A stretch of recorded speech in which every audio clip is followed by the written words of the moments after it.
అనగనగా ఒక రాజ్యం. మీరు విన్న పాత కట్టుకథ రాజ్యం కాదు మచ్చా, ఇది లేటెస్ట్ రాజ్యం. సో ఈ రాజ్యంలో ఒక రాజు ఒక కంపెనీ స్టార్ట్ చేశాడు మచ్చా. ఆ కంపెనీలో ఏంటంటే తన రాజ్యంలో ఉన్న ప్రజలకి, తన రాజ్యంలో ఉన్న అటువంటి సైనికులకి, ప్రతి ఒక్కరికి ఉద్యోగ అవకాశాలు, ఉద్యోగ కల్పన అండ్ తను సంపాదించుకోవాలని కొన్ని ఆశయాలతో ఒక కంపెనీ అనేది స్టార్ట్ చేశాడు ఒక రాజు. స్టార్ట్ చేసి కొన్నాళ్ళు ఆ కంపెనీని బాగా చూసుకున్నాడు, అభివృద్ధి చేశాడు. అక్కడ పనిచేసేటువంటి ప్రజలకు, సైనికులకి మంచి వేతనాలు చెల్లించి వారికి ఉన్న ప్రతి సమస్యను తీర్చుకుంటూ మంచి పేరు సంపాదించుకున్నాడు. దాని తర్వాత వేతనం, డబ్బులు పెరిగాయి, రాబడి అనేది పెరిగింది. పెరిగిన తర్వాత రాజు ఏం చేశాడంటే వేరే కంపెనీల మీద కూడా ఇన్వెస్ట్మెంట్ చేయడం స్టార్ట్ చేశాడు. స్టార్ట్ చేసిన తర్వాత మరి ఈ రాజ్యం ఒంటరిది అయిపోయింది కదా, అంటే ఈ కంపెనీ ఒంటరిది అయిపోయింది కదా. సో అక్కడ వేరే మంత్రిని తీసుకొచ్చి కూర్చోబెట్టాడు. ఆ మంత్రి ఏమన్నా గొప్పడా అంటే కాదు, పరమ దరిద్రుడు. సో ఓకే, తీసుకొచ్చి కూర్చోబెట్టిన తర్వాత అక్కడ ఉన్నటువంటి భటులైనా సైనికులైనా ప్రతి ఒక్కరు కూడా యంగ్ బ్లడ్ అనమాట.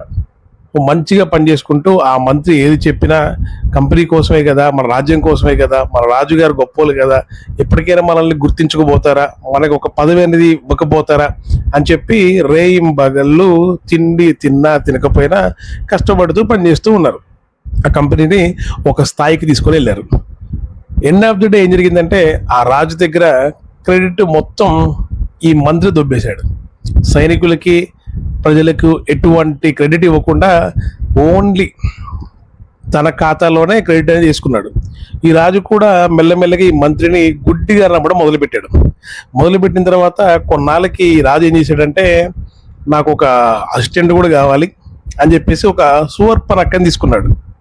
సో ఈ శూర్పణఖ ఏంటంటే మనకి రామాయణంలో ఉన్నటువంటి శూర్పణఖ ఎట్లయితే వరస్ట్ బ్యాడ్ క్యారెక్టరో ఇందులో కూడా అంతే, ఈ రాజ్యంలో కూడా అంతే. సో ఈ శూర్పణఖ తోడుగా ఈ మంత్రి నాకు ఇంకొక అసిస్టెంట్ మంత్రి కూడా కావాలని చెప్పేసి ఒక మగ మంత్రిని కూడా తీసుకున్నాడు. వాడు ఈ అసలు మంత్రి కంటే కూడా పరమ దరిద్రుడు, ఆడోళ్ళు అంటే పిచ్చి.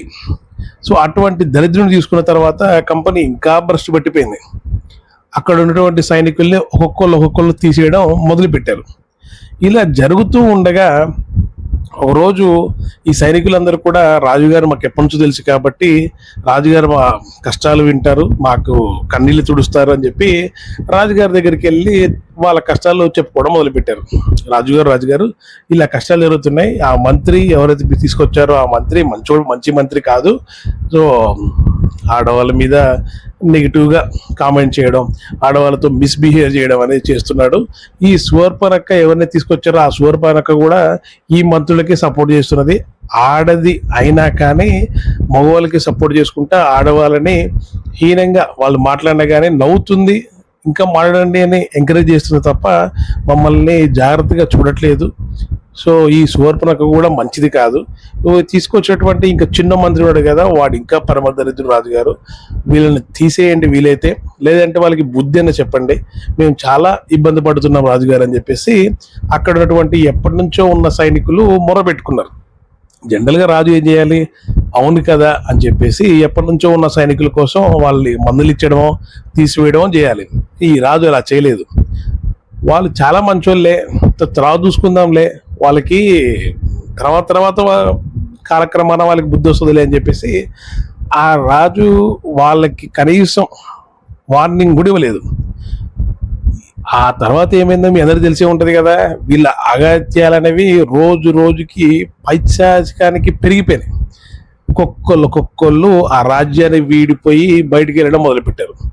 ఇలా బయటికి వెళ్తున్నప్పుడు బయటికి ఎందుకు వెళ్తున్నారు, లోపలే ఉండి వాళ్ళని ఎదిరించవచ్చు కదా, ఉద్యమం చేయొచ్చు కదా అంటే ప్రతి ఒక్కరికి కూడా కుటుంబం ఉంది, ఉద్యోగం పోతే మళ్ళీ ఏమన్నా ఇబ్బంది అవుతుందేమో అని చెప్పేసి ఏ ఒక్కరు కూడా ధైర్యం చేయకుండా ఇది కాకపోతే వేరే రాజ్యానికి వెళ్దామని చెప్పేసి ఒక్కొక్కరుగా బయటికి వెళ్ళడం మొదలుపెట్టారు. ఈ మొదలుపెట్టిన తర్వాత కొంతమంది పాత సైనికులు ఎప్పటి నుంచో ఆ రాజ్యాన్ని నమ్ముకొని ఈ రాజ్యంలో మనకి మంచి పేరు రాకపోతుందా, గొప్ప పేరు రాకపోతుందా, మంచి పదవి రాకపోతుందని ఆశించినటువంటి మంచి సైనికులు, పనిచేసేటువంటి సైనికులు ఆ రాజ్యాన్నే నమ్ముకుని ఉన్నారు. ఎన్ని అవమానాలు జరిగినా, ఎన్ని శిక్షలు వేసినా, ఎన్ని మాటలు అన్నా కానీ అక్కడే ఉండిపోయారు. ఈ యదవ మంత్రులు అండ్ వీళ్ళకి తోడు ఒక శూర్పణఖ. ఇంకొక మ్యాటర్ అండి, ఈ రెండో చిన్న మంత్రి ఉన్నాడు చూసారా, ఈ రెండో చిన్న మంత్రికను ఈ వరస్ట్ క్యారెక్టర్ అయినటువంటి శూర్పణఖకి రిలేషన్షిప్. కాబట్టి వీళ్ళ రిలేషన్షిప్లో ఉండి ఎవరు మంచి అంటే వాళ్ళే మంచి, ఎవరు చెడు అంటే వాళ్ళే చెడు. ఈ శూర్పణఖకి ఎవరు మంచి అయితే ఈ చిన్న మంత్రికి వాళ్ళే మంచి, ఈ చిన్న మంత్రికి ఎవరు చెడు అయితే ఈ శూర్పణఖకి కూడా వాళ్ళే చెడు. ఈ మెయిన్ మంత్రి ఉన్నాడు చూసాడా, వాడు కీలు బొమ్మ అయిపోయాడు. వీడికి రాజుగారికి రాజ్యంలో ఏమేం జరుగుతున్నాయి లెక్కలప్ప చెప్పేటువంటి రాత అనేది శూన్యం, రాదు. ఈ చిన్న మంత్రి కొద్ది గొప్ప చదువుకున్నాడు, వాడికి అన్ని తెలుసు. కాబట్టి వాడు ఎన్ని అగత్యాలు చేసినా ఈ మెయిన్ మంత్రి చూస్తున్నాడు తప్ప మందలించలేదు. రాజు మనకి డబ్బులు వస్తున్నాయి కదా అని చెప్పేసి ఆయన మందలించలేదు. సో ఉండంగా ఈ పాత సైనికులు ఎవరైతే ఉన్నారో వాళ్ళు తిరుగుబాటు చేయడం స్టార్ట్ చేశారు.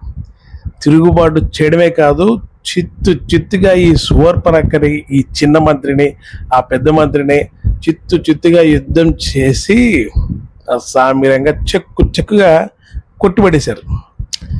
సో మ్యాటర్ ఏంటంటే, ఎంత పెద్ద రాజ్యమైనా ప్రజలు తిరుగుబాటు పొందనంత వరకే, తిరుగుబాటు చేశారా ఆ రాజ్యం కుప్ప కూలిపోతుంది.